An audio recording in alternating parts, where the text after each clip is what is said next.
নমস্কার, আমি আপনাদের জয়দেব শাস্ত্রী। বহু লোক আমাকে কোশ্চেন করে, দাদা কিছু একটা উপায় বলো তো যে রাতে ভালো ঘুম আসবে।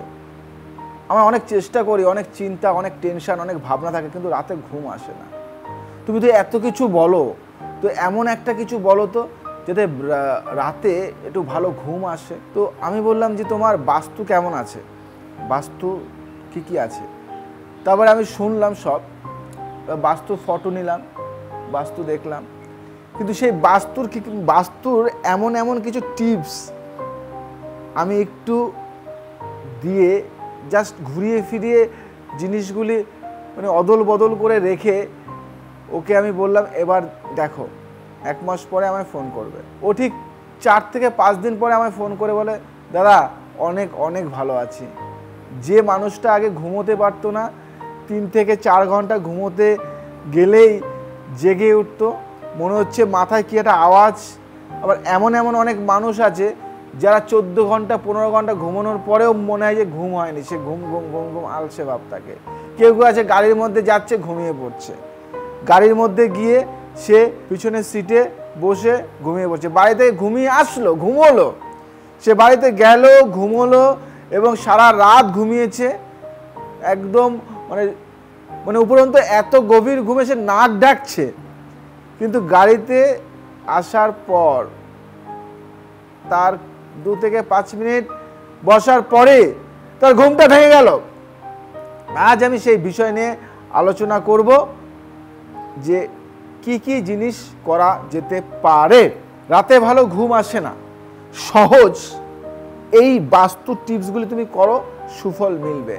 আমাদের জীবনে অনেক সমস্যারই সমাধান মিলতে পারে বাস্তুশাস্ত্রে।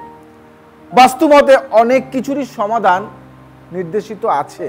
আপনি অনিদ্রায় ভুগলে তার সমাধানও বাস্তু মতে হতে পারে। ঘুম ঠিকমতো না হলেও কয়েকটি বাস্তু টোটকাতেই সমাধান মিলবে। রাতে ভালো ঘুম হয় না, চোখ জুড়িয়ে আসলেই নানা রকম ভয়ের স্বপ্ন এসে ভিড় করে। আজকালকার দিনে ঘুমের সমস্যায় নাজেহাল বেশিরভাগ মানুষই। সমীক্ষা বলছে আজকালকার দিনে প্রতি 3 জনের মধ্যে 1 জন অনিদ্রায় ভুগছেন। রাতে ঠিকমতো ঘুম না হলে তার প্রভাব শরীর ও মনের উপরে পড়তে বাধ্য।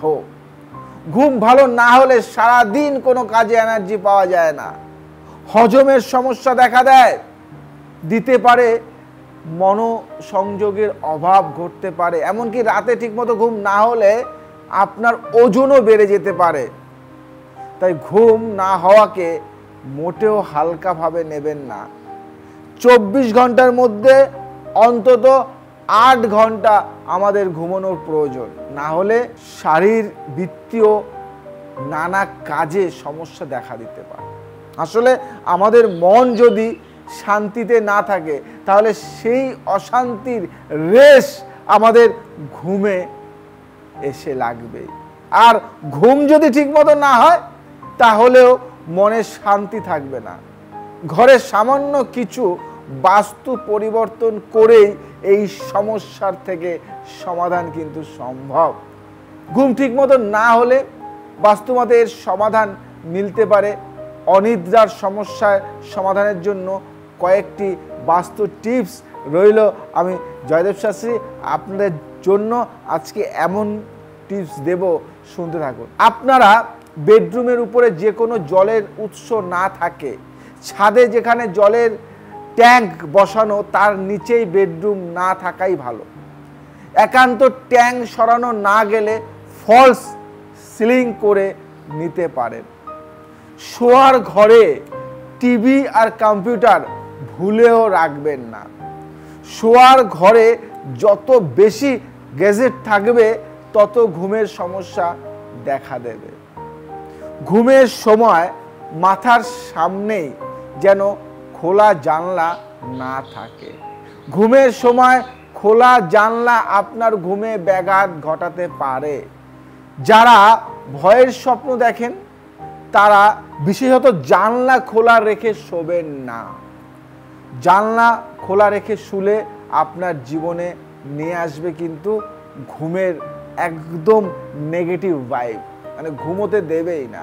বেডরুমের দরজার সামনে বিছানা পাতবেন না, এর ফলে ঘুমের ব্যাঘাত ঘটবে। যদি একান্তই বিছানা সরানোর জায়গা না থাকে তাহলে দরজায় একটা পর্দা ঝুলিয়ে দিন। বেডরুমে অনেকেই নানা রকম ছবি ঝোলান, তবে পাহাড় বা ঝর্ণার ছবি বেডরুমে দেওয়ালে না ঝোলানোই ভালো। এর ফলে আপনার ঘুম ঠিকমতো না হতে পারে। এই কারণগুলি বা এই নিয়মগুলি, এই কটা বাস্তু টিপস যদি আপনি মেনে চলেন, জীবনের একটা আমূল পরিবর্তন আসবে এবং ঘুমোবেন শান্তি মতো। ঘুমোতে আপনার ব্যাঘাত ঘটবে না, কারণ মানব জীবনে ঘুমের অনেকটাই দরকার। যদি আমরা জীবনে যদি সঠিক ঘুম যদি আমাদের না হয় তাহলে আমরা কোনোভাবেই ভালো থাকতে পারি না। একটা মানুষের, একটা প্রাপ্তবয়স্ক মানুষ থেকে একটা ছোট বাচ্চাদের ঘুমের কিন্তু দরকার। একটা প্রাপ্তবয়স্ক মানুষকে ঘুম কমসে কম 8 ঘন্টা দরকার, একদম না হলেও 6 থেকে 7 ঘন্টা তাকে ঘুমোতেই হবে। কিন্তু অনেকেই আমাকে বলেছে, দাদা ঠিকমতো 2 ঘন্টা ঘুমোতে পারিনি। আর একটা কথা বলি, বিভিন্ন রোগ আসে কিন্তু এই ঘুম থেকেই। যদি না ঘুমাও তাহলে কিন্তু এমন এমন রোগ দেবে, সেই মানুষের সব থেকে খিটখিট দেখবে। যে মানুষটা অনেক খিটখিট খিটখিট করে, সারাদিন কোনো কিছুতে ভালো লাগে না, সবসময় মেজাজ বদ মেজাজ, অল্পতেই রেগে যায়, দেখবে সে বেশি ঘুমোয় না। যে ঘুমোয় শান্তি মতো সে দেখবে অনেকটাই ভালো থাকবে, হিরোর মতো দেখতে লাগবে তাকে।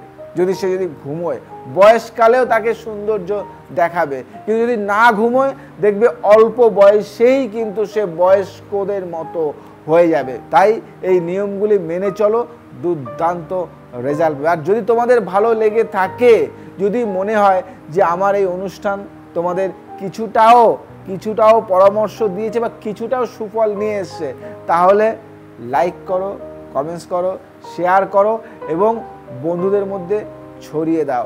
আজকে তোমাদের একটা কথা বলি, যে যারা নিয়মিত আমার অনুষ্ঠানগুলি দেখো বা ফলো করো, তাদের জন্য একটা সুখবর রইল এটাই, যে তোমরা নিয়মিত ফলো করছো, যে খুব তাড়াতাড়ি, আমি আগেও তোমাদেরকে জানিয়েছি, খুব তাড়াতাড়ি কিন্তু আমার সেমিনার শুরু হচ্ছে এবং আমার যারা ফলোয়ার্স আছো তাদের সবাইকে কিন্তু সাদর আমন্ত্রণ। আর তোমরা যারা জ্যোতিষী শিখতে চাইছো বা যারা চাইছো যে আমি একজন ভালো সুদক্ষ জ্যোতিষ বিচার করে নিজের নাম এবং সমাজের জন্য কিছু করব, তারা কিন্তু এখনই যোগাযোগ করতে পারো। আমাদের কিন্তু ব্যাচ শুরু হয়ে গেছে, তাড়াতাড়ি যোগাযোগ করো, খুব তাড়াতাড়ি যোগাযোগ করো। যারা 2 মাস পর থেকে শিখবে তারাও কিন্তু আগে থেকে নামটা লিস্ট করাও, কেন বহু ব্যক্তি নাম লিস্ট করিয়ে ফেলেছে, তোমার নামটা যেন মিস না যায়। আজ আসি, আবার আসবো নতুন কিছু নিয়ে। ভালো থাকো, সুখে থাকো, সবাইকে ভালো রাখো। জয় শ্রী ঠাকুর।